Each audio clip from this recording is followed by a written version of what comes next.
And I'm making this video. I went to C1 truck driving school, and I had a blast. I mean, the trainers there, the instructors. I mean, they was good. I mean, they taught you everything. It seemed like every time I got used to a vehicle, by me being short on 4'9", so it's like every time I got used to a vehicle, I had to switch over to another truck. But other than that, I mean, it was great. I really enjoyed it. I had an oversteering problem, but my hats go off to Mr. Pat. I love Mr. Pat.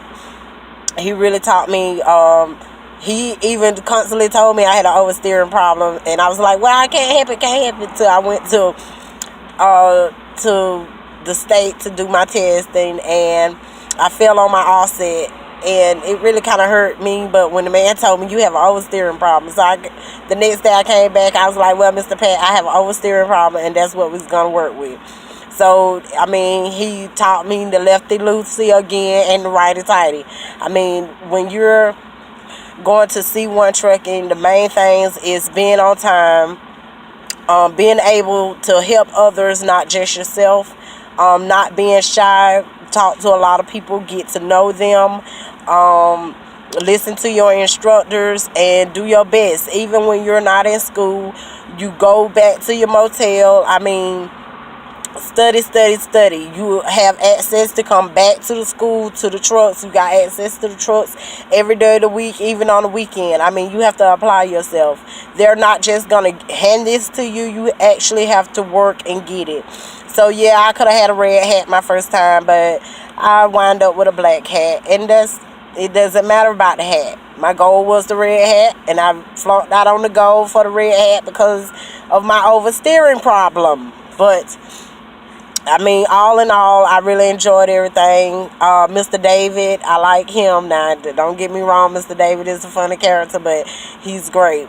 Mr. Terry, I mean, I tried to drive with him, and it wasn't nothing he did. I kid you not, I got in his truck, and I was very nervous. He reminded me of my cousin Joe, and I'm afraid of my cousin Joe. I mean, so with him sitting over there, and he's not too much saying anything, can't talk in his truck, no negativity.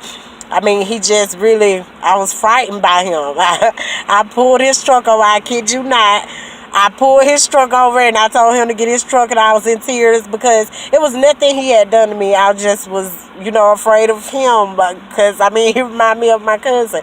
But all in all, I got to talk to Mr. Terry. He's a real nice guy, and I really loved him. And I really wanted to get back in his truck again to, overcome that fear I had. But that didn't happen, so we're not going to worry about that. Miss Faith, she was one of my instructors. I really enjoyed Miss Faith. She's very quiet and polite, and she really works with you. She don't yell at you. She lets you know what's going on. I felt like me and her had a little communication difference, but maybe it was the way I talk, cause I'm straight country. So, and I'm not ghetto like that, but I'm from the South, so some of my words that come out, I'm quite sure that she probably didn't understand what it was that I meant by it. So, I mean, all in all, she was a great instructor, and I loved her truck. Miss Cindy, I really love Miss Cindy. Now, don't get me wrong, she was the first person on the range to teach me the offset backing and everything, and she told me that first day, you're going to do fine, and you're going to get it. All in all, I was there 4 weeks. During my 4th week, I passed on that Friday, and I was out of there. So what I'm trying to tell you is, it's up to you. You apply yourself. It determines how long you'll be there. They only give you 5 weeks, but I'm going to say 6 weeks, because Monday of the 6th week, if you have to test that Monday, then they give you that Monday to take your test. If you fail the test, that's on you. I mean, it's up to you. You got many times to be able to take the test that you would like. I mean, after my first week, that Monday, I passed my pre-trip. I ready that Monday for my pre-trip. I was the first one up, and I passed it. So you have to apply yourself. How long it take you to pass that pre-trip, that's much time it take you to get inside that trip. Y'all gotta excuse my teeth. I'm drinking coffee and I smoke a cigarette, but I brushed my teeth this morning. But anyway, some things that I brought when I came. They tell you to bring enough clothes for probably 8 days, but I brought a lot of clothes. I did. I brought a lot of clothes. I didn't get myself involved with, the things that they had going on there because a lot of people partied. I brought my hygiene products, and it's good to make sure you take a bath every day. I don't care if you bathe that night before you lay down, when you wake up that morning, take you a bath. I mean, you got to think about it. We are in a truck and it's a closed area and you smell. I mean, about 4 of us is in a truck. I mean, we can smell you. So, I mean, I had that experience, but we're not calling any names, but make sure you take a bath, bring your hygiene products with you. If you know that you ain't gonna bring your flashlight. I purchased me a flashlight, even though I got a flashlight on my cell phone. I didn't want to use that. To me, that's not like professional use. So I felt like it would have been better for me to purchase me a flashlight. So I did. Pencil, paper, make sure you have that so you can take thorough notes. Cash, bring you some money because you gonna need it. It's high up there. I mean, things are not cheap. I mean, I walked into Kroger's. I mean, I'm looking at bacon for $8. I mean, bacon. It's cheaper to buy your food than it is to buy out. I mean, I did it all. I cooked my own food and I bought out. I had money like that. My husband sent me some money and he made sure I was straight. If you're going to ride with somebody, everybody not like me. So if you're gonna ride with somebody, because you knew that you had to have transportation back and forth to school before you even got there.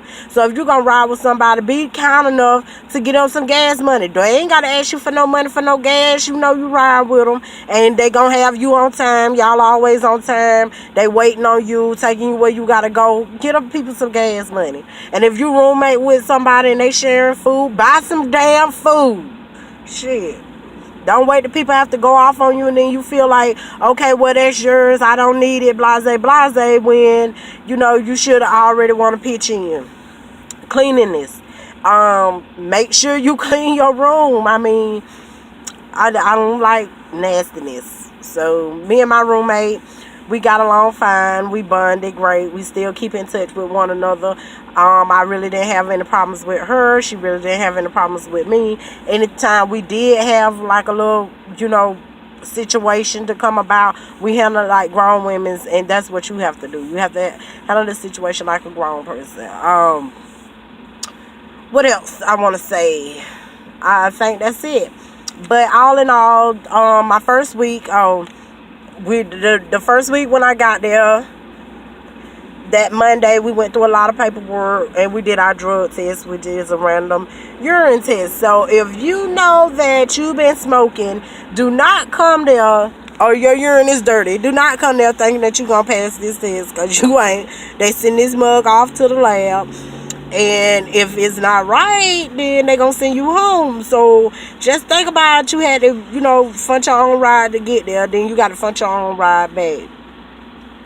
Okay, they do give you the travel bonus and the $50 or $60 or whatever, how much you pay for your med card. They do reimburse you for that. What else? The second week, they do give you $50.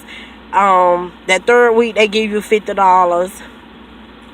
But after that, you on your own. So my goal was, they ain't finna give me no more $50. So I'm finna get the hell up out of here. I mean, point blank period. So that fourth week, it was my goal to be out of there, and I did. What else I'm gonna say? I talked about the room, the hygiene, what to bring. Oh, don't forget your calculator and a pencil.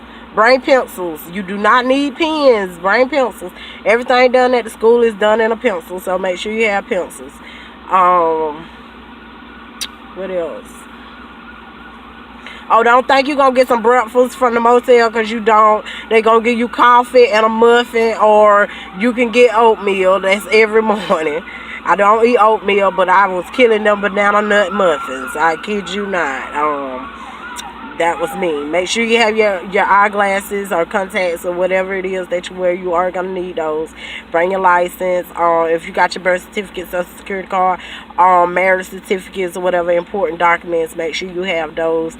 It's best to bring something like old W-2 forms from any job that you done had, because they gonna be requested. I mean, a lot of stuff. If you was in the military, bring your them disposition forms that they give you or whatever they call them. Make sure you bring information like that, W-2 forms from the last jobs that you're going to put on your application. Make sure you have those handy or in your email or something, because they're going to verify employment. And you got to have somebody that you can get into contact with that can verify the employment, whether that's a old supervisor or assistant supervisor or somebody. So make sure you can get all that done.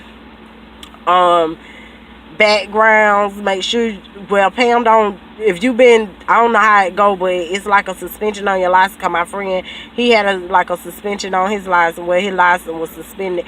So after he got his CDL license, that's the thing. After he got his CDL license, Pam didn't want him. After he was there for them it took him 3 weeks, yeah. Because he had already had trucking experience when he got there. So when he got there, he took his CDL test and he passed. He got a red hat. Pam didn't want him, so he had to switch over to Swift. They picked him up, so that was good. But what I'm trying to say is make sure you have a backup plan when you come, because you only have so many times that they're going to give you to try to get this. And if you don't get this, then you go home sad. I don't see a lot of people go home sad. I mean, husband and wife coming thinking that this is going to be easy. We're going to do this thing. And the husband get it, the wife don't. Wife get it, husband don't. Or neither one of them able to get it because of different things. If you know you got sleep apnea, don't even bother about coming anyway, because they will send you home.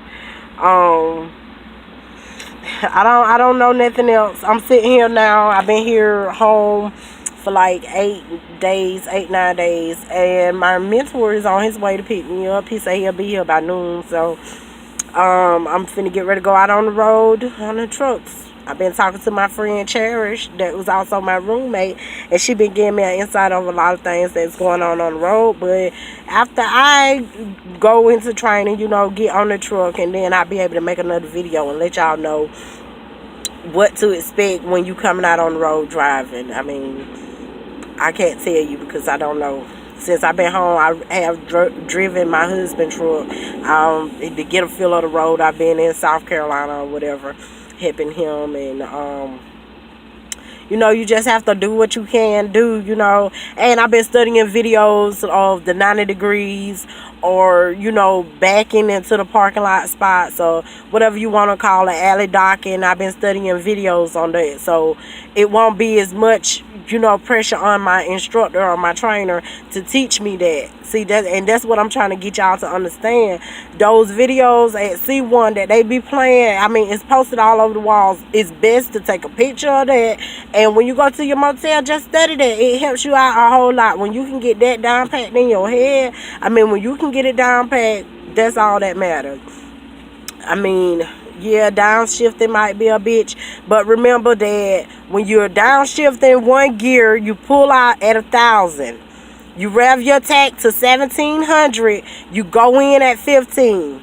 If you're doing a bump and run, you come out at 800. You rev your tach to 1,500 and you go in at 12. But in the midst of that, when you pull out at 800 or 1,000, make sure you brake. You're going to brake till you get to the gear that you want to be in, and make sure you have the shifter over that gear.